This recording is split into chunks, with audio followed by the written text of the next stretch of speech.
नमः। श्रीमद् वाल्मीकि रामायण के आज हम युद्ध कांड को प्रारंभ कर रहे हैं। पीछे हमने सुंदर कांड संपूर्ण किया। सुंदर कांड में हमने देखा कि हनुमान जी लंका में प्रविष्ट हुए और सीता माता का पूरी सूचना ला करके उन्होंने श्री राम जी को दे दी। तो आज हम युद्ध कांड से प्रारंभ कर रहे हैं। अथ प्रथमः सर्गः। इसमें अब क्योंकि हनुमान जी ने श्री राम का इतना बड़ा कार्य किया, वापिस कुशलता से आए, सारी सूचना दी, सीता माता ने जो चूड़ामणि दी थी वो ला करके श्री राम को समर्पित की, तो श्री राम जी हनुमान को पारितोषिक देते हैं। तो प्रथम श्लोक देखते हैं। श्रुत्वा हनुमतो वाक्यं यथा वदन् उभाषितं राम्या प्रीति समायुक्तो वाक्यम उत्तरम ब्रवीत्। हनुमान जी द्वारा यथा तथ्य वर्णित सीता के वृतांत को सुनकर श्री राम जी अत्यंत प्रसन्न हुए और ये समोचित वचन बोले। कृतं हनुमता कार्यं सुमहद् भुवि दुष्करं मनसा अपि यत्नयन् न शक्यं धरणी तले। सीता का पता लगाकर और लंका को जलाकर हनुमान ने ऐसा महान कार्य किया है जिसे भूमंडल में कोई दूसरा नहीं कर सकता। करना तो दूर रहा, ऐसा करने की इस संसार में कोई कल्पना भी नहीं कर सकता। क्योंकि हनुमान जी का हनुमान त्राटक एक जो विवरण मिलता है, हनुमान त्राटक में हनुमान की विनम्रता का बहुत सुंदर एक चित्रण किया है कि राम जी ने जब पूछा कि तुमने रावण के विद्यमान होने पर भी देवताओं से दुर्दर्श उस नगरी को कैसे भस्म कर दिया, तो हनुमान जी क्या कहते हैं, निश्वासेनैव सीताया राजन कोपानलेन ते दग्धा पूर्वा तु सा लंका निमित्तिं भवतः कपिः। हे राजन, महारानी सीता के निश्वासों से और आपकी क्रोध अग्नि से लंका तो पहले ही भस्म हो गई थी, मैं तो उसको भस्म करने में केवल निमित्त हो गया। जैसे हम कई बार कहते हैं ना कि वो बंदा तो पहले ही मर गया था, सिर्फ मतलब प्राण तो उसके अब निकले, लेकिन वैसे वो पहले ही मर गया। तो जो बहुत दुखी हो या जिसको बड़ी समस्याएं हो, तो ऐसे हनुमान जी कह रहे हैं कि सीता माता के निश्वासों से और श्री राम की क्रोध अग्नि से लंका तो पहले ही जल गई थी। तो ये विनम्रता का भाव है कि हनुमान जी कह रहे हैं कि इसमें मैं तो मात्र एक निमित्त बना। ओ इदं तु मम दीनस्य मनो भूया परकर्षति यदि हास्य प्रियाख्या तुरंत कुर्मी सदृशम प्रियम। परंतु इस समय मुझ दुखिया के मन को एक बात है वो बार बार नोच रही है। वो क्या? किस प्रिय संवाद सुनाने वाले हनुमान को इस कार्य के अनुरूप मैं कोई भी पारितोषिक नहीं दे सकता। जैसे कोई अच्छा कार्य करके आता है तो हमें होता है ना, हम उसको कुछ दें, या किसी के जैसे किसी समारोह में गए हैं, किसी कार्यक्रम में गए हैं, तो हम उसको कुछ ना कुछ देना चाहते हैं, गिफ्ट, उपहार। तो वही पारितोषिक मीन्स पुरस्कार। राम जी कह रहे हैं कि मैं इसको कोई पुरस्कार नहीं दे सकता। सर्वस्व भूतस्तु परिष्वगो हनुमता मया काल इमं प्राप्य तत् अस्तु महात्मना। अच्छा, इस समय मेरे पास जो आलिंगन रूपी सर्वस्व भूत वस्तु है वही मैं महात्मा हनुमान को प्रदान करता हूँ। अब श्री राम जी के गले लगना भी तो अपने आप में एक पारितोषिक है ना। तो श्री राम जी कह रहे कि मेरे पास जो आलिंगन रूपी एक जो पारितोषिक है, सर्वस्व भूत, सब जिसमें सब कुछ समाहित हो जाता है, वो मैं हनुमान जी को अर्पित करता हूँ। युक्त्वा प्रीतिहृष्टांगो रामस्तं परिस्वदे हनुमन्तं महात्मानं कृतकार्यम् उपागतम्। ऐसा कहकर प्रीति से प्रफुल्लित शरीर वाले श्री राम ने सफल मनोरथ महात्मा हनुमान का आलिंगन किया। धयात्वा पुनरुवाचेदं वचनं रघु सत्तमा हरिनामी ईश्वर स्वयं सुग्रीव सयोप श्रृण्वता। हनुमान का आलिंगन करने के पश्चात श्री राम कुछ देर विचार करके कपिराज सुग्रीव के समक्ष हनुमान से फिर बोले, सर्वथा वृतं तावत्सीताया परिमार्गनं सागरं तु समासाध्य पुनर्नष्टं मनोमम। यद्यपि सीता के अन्वेषण का कार्य सब प्रकार से पूर्ण हो चुका है, तथापि जब मैं उत्ताल तरंगों वाले समुद्र को देखता हूँ तब मैं हतोत्साहित हो जाता हूँ। ये श्री राम जी कह रहे हैं कि समुद्र को देख करके मैं हतोत्साहित हो जाता हूँ। युक्त्वा शोक संभ्रांतो राम्य शत्रु निर्वहना हनुमंतं महाबहुस्ततो ध्यानम उपागमत्। शत्रु संहारक एवं शोक संतप्त श्री राम हनुमान जी से ऐसा कहकर फिर चिंता मग्न हो गए क्योंकि 100 योजन जो समुद्र था, 100 योजन समुद्र को पार करना और सेना के साथ जाना।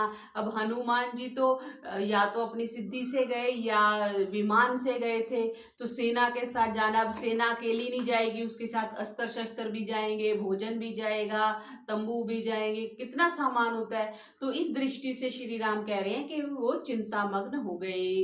अब द्वितीय सर्ग में आ रहा है कि सुग्रीव का शोक संतप्त राम को उत्साहित करना। तम तो शोक परिधूर्णं रामं दशरथ आत्मजं उवाच वचनं श्रीमान सुग्रीवा शोक नाशनम। दशरथ नंदन श्री राम को शोक से संतप्त देखकर श्रीमान सुग्रीव ने उनके शोक को दूर करने वाले ये वचन कहे। संतापस्य च ते स्थानं नहि पश्यामि राघव परवृता उपलब्ध्यां जाते च नीले रिपो। हे रघुकुल शिरोमणि राम, तुम्हारे संतप्त होने का कोई कारण मुझे दिखाई नहीं देता। क्यों? क्योंकि अब तो सीता का वृतांत और शत्रु का स्थान दोनों ही बातों का पता लग गया है।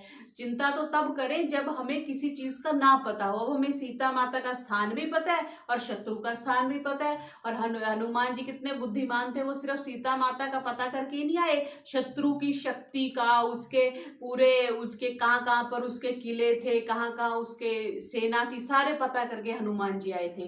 तो सुग्रीव जी श्री राम को सांत्वना दे रहे हैं। समुद्रम लंघित्वा तु महानकरं समाकुलं लंका मार्यो हरिष्यामि हनिष्यामश्च रिपुं।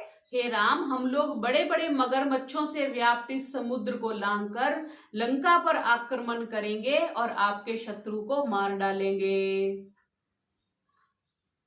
निरुत्साहस्य दीनस्य शोक पर्याकुल आत्मना सर्वथा व्यवसिदन्ति व्यसनं च अधिगच्छति। इसलिए आप उत्साह से कार्य कीजिए। क्यों?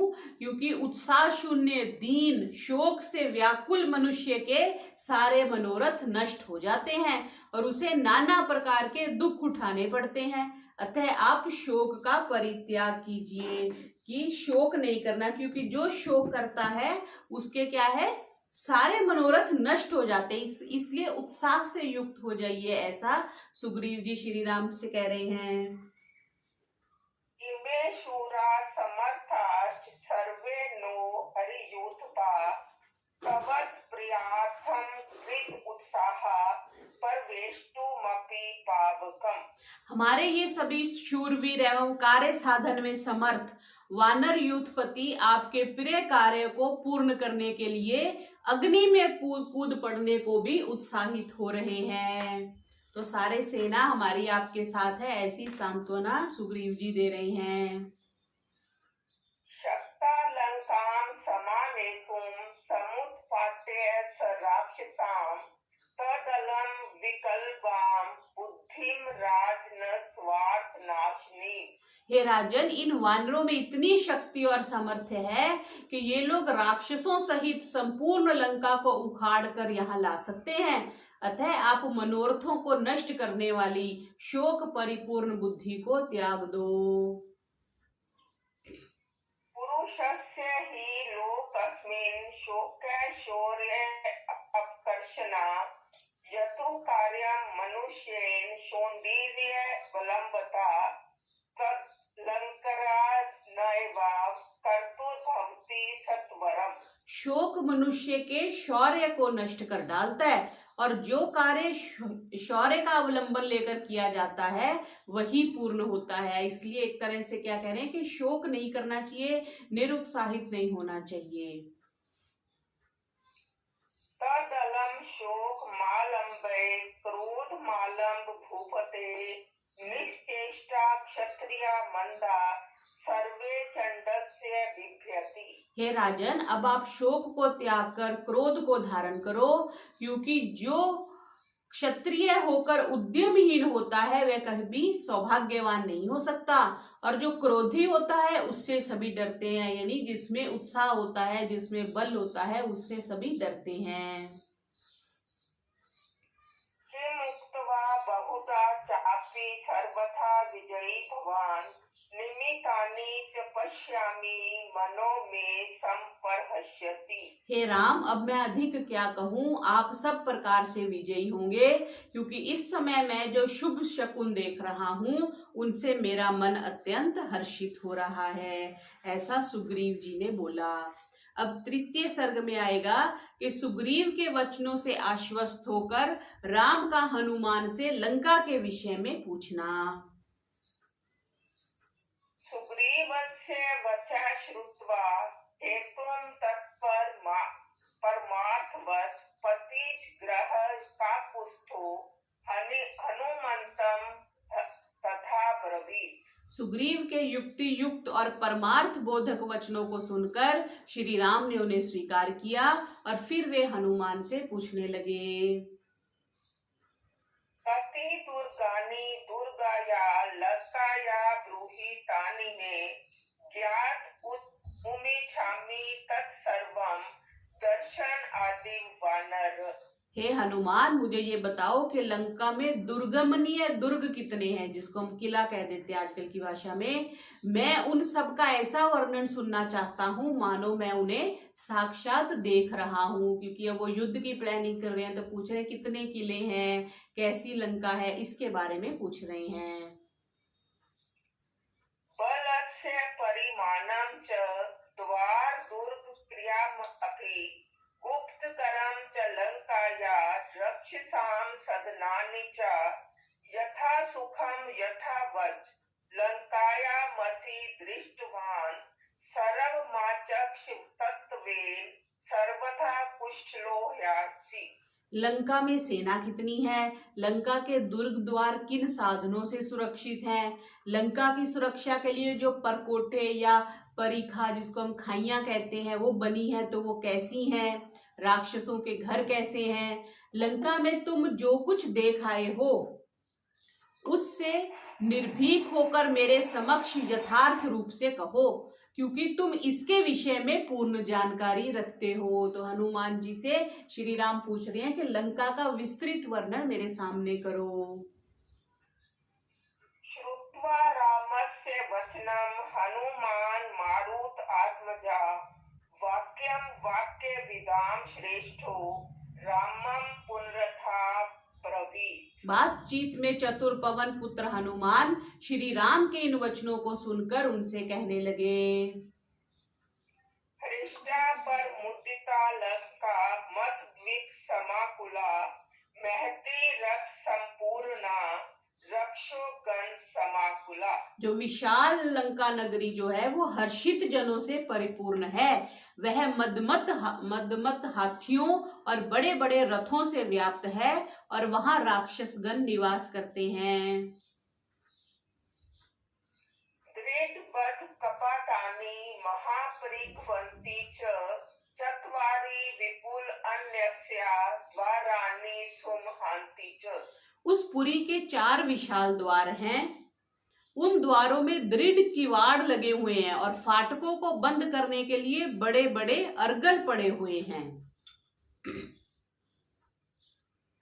तत्र एषु पलयन्त्राणि बलवन्ति महान्ति च आगतं प्रति सैन्यं तैस्तत्र प्रति निर्वायते। उन द्वारों पर बहुत भारी और बड़े बड़े इशुपल कहते हैं कि इस प्रकार की तोपें थी कि जिनसे गोलों की बजाय शत्रु सेना पर तीरों और पत्थरों की वर्षा की जाती थी। ऐसे बड़े बड़े पड़े हुए हैं, यंत्र लगे हुए हैं जिनके द्वारा शत्रु की आक्रमणकारी सेना मारकर भगा दी जाती है। द्वारेषु संस्कृता भीमा कालाय सम्याशिता शक्षो रचिता वीरैः शतघ्न्यो रक्षसाम गणैः। उन द्वारों पर वीर राक्षस दलों सहित उत्तम प्रकार से बनी हुई लोह निर्मित तीखी और भयंकर सैकड़ों तोपें रखी हुई हैं। उस समय भी देखो तोपें थी। सौवर्णश्च महांस्तस्या प्राकारो दुष्प्रदर्शना मणि विद्रुम वैडूर्य मुक्ता वीरचित अंतरा। उस लंका का परकोटा जो है वो स्वर्ण निर्मित है, जिसको लांघना अति कठिन है। इस परकोटे में बीच बीच में मणि, मूंगे, पन्ने और मोती जड़े हुए हैं। आजकल देखो हम एक मोती एक पन्ने की अंगूठी बनाते हैं तो कितनी महंगी पड़ती है। उसके दीवारों में परकोटों में कह रहे हैं कि मणि, मूंगे, पन्ने लटके हुए थे और स्वर्ण निर्मित था, सोने से बना हुआ उसका परकोटा था, जिसको हम ड्योढ़ी कह देते हैं, एंट्रेंस कह देते हैं। सर्वस्य महाभीमा शीतत वहा शुभा अगाधा ग्राहे प्रत्यक्ष परिखा मीन सेविता। उस परकोटे के चारों ओर बड़ी भयंकर परंतु शीतल और स्वच्छ जल से युक्त अगाध खाई है। यह खाई मछलियों और मगरमच्छों से परिपूर्ण है। खाइयां तो हम अभी भी देखते हैं, कहीं इधर राजस्थान में जाओ तो किलों के चारों तरफ वो खाई बना देते थे ताकि कोई भी एक तरह से जो कहते हैं ना बाधा खड़ी कर देते हैं एंट्रेंस के लिए, किले के अंदर जाने के लिए। द्वारेषु तासाम चत्वारा संकर्मा परमायता यंत्र रूपेता बहुभ्रीम हत्विक भर ग्रह पंक्ति भी। उस परिखा के ऊपर चारों द्वारों पर लकड़ी के विशाल पुल बने हुए हैं, जिनके ऊपर बड़े बड़े यंत्र रखे हुए हैं। उनके पास ही उन्हें चलाने वाले राक्षस सैनिकों की पंक्तियां हैं। देखो तब भी कितनी टेक्नोलॉजी थी। अगर यंत्र रखे हुए तो एक तरह से जिसको आजकल हम क्या कहते हैं, दूरबीन कह देते हैं, माइक्रो क्या होते हैं वो, जिससे दूर से हम देख शत्रु सेना को देखने के लिए ऐसे ऐसे यंत्र जो है वो चारों द्वारों पर रखे हुए हैं। त्रायन्ते संक्रमस्तत्र परिसैन्यागमे सति यंत्रैस्तैर्वकीर्यन्ते परिखासु समन्तता। शत्रु सेना के आक्रमण करने पर इन यंत्रों से पुलों और नगरी की रक्षा की जाती है। वहां जो यंत्र रखे हुए हैं उन्हें घुमाने से खाई का जल चारों ओर बढ़ने लगता है और शत्रु सेना बाढ़ में डूब जाती है। देखो कितना अजीब यंत्र होगा कि यंत्र रखे हैं, जैसे ही कोई समस्या हो, शत्रु की सेना आई तो उनको घुमाते हैं तो मतलब बाढ़ आ जाती है, उनका जल स्तर बढ़ जाता है और शत्रु सेना डूब जाती है। देखो हनुमान जी कितनी मतलब इन्वेस्टिगेशन करके पूरी जानकारी लेके वापिस आए हैं। स्वयं प्रकृति संपन्नो युयुत्सु राम रावणा उत्तिष्ठ परमर्तश्च बलनामन उदर्शने। हे राम, रावण आजकल द्यूत व्यसनों से मुंह मोड़कर युद्ध के लिए कमर कसे हुए तैयार है, क्योंकि हनुमान जी होके आ गए तो अब रावण भी युद्ध के लिए तैयारी कर रहा है। वह सदा जागरूक रहता है और बड़ी सावधानी से सेना की देखरेख किया करता है।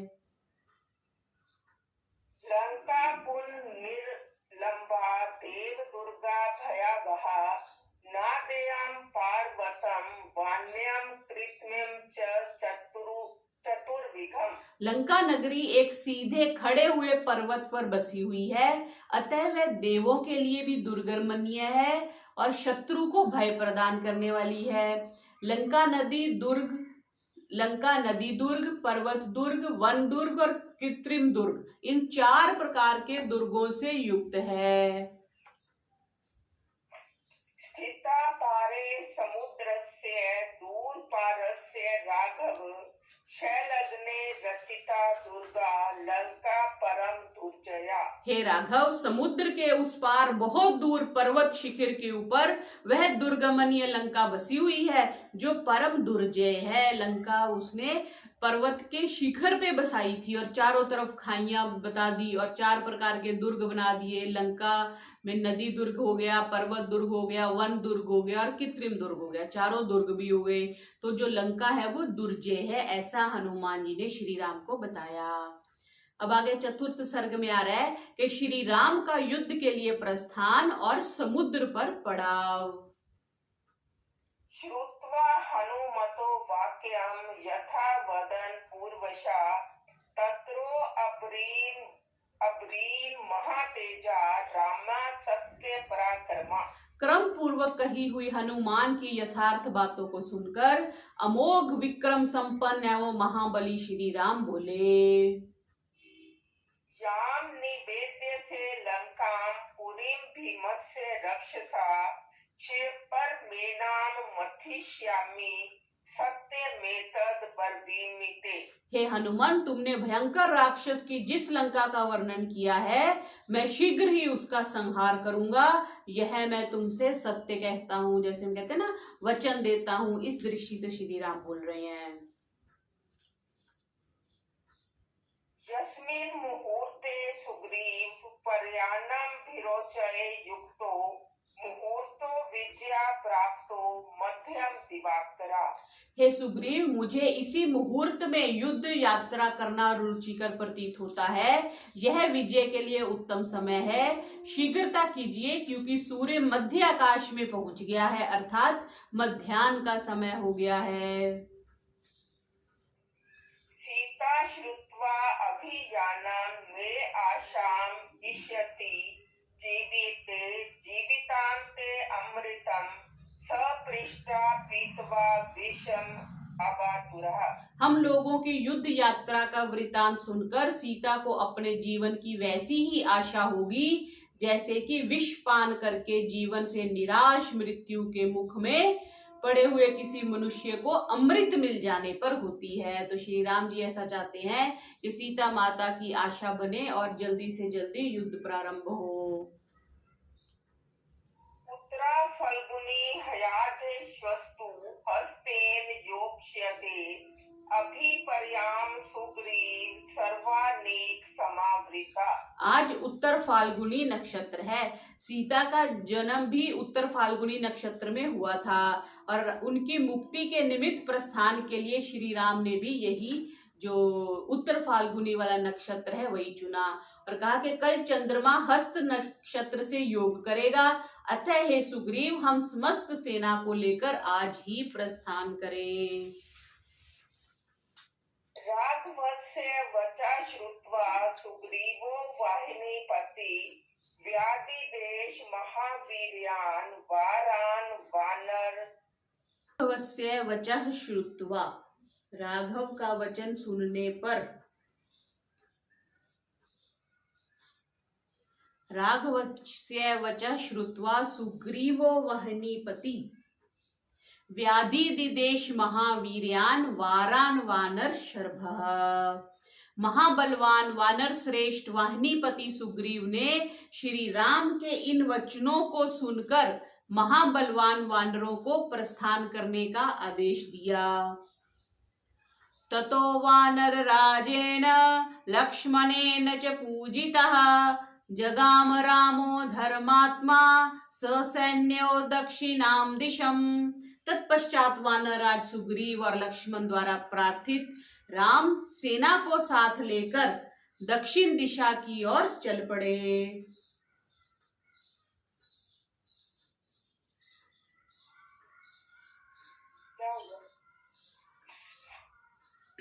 आगे 8वां, पुरस्तादृश भो वीरो नीलः कुमुद एव च पंथानं शोधयन्ति स्म वानरे बहुर्भिर्वृतः।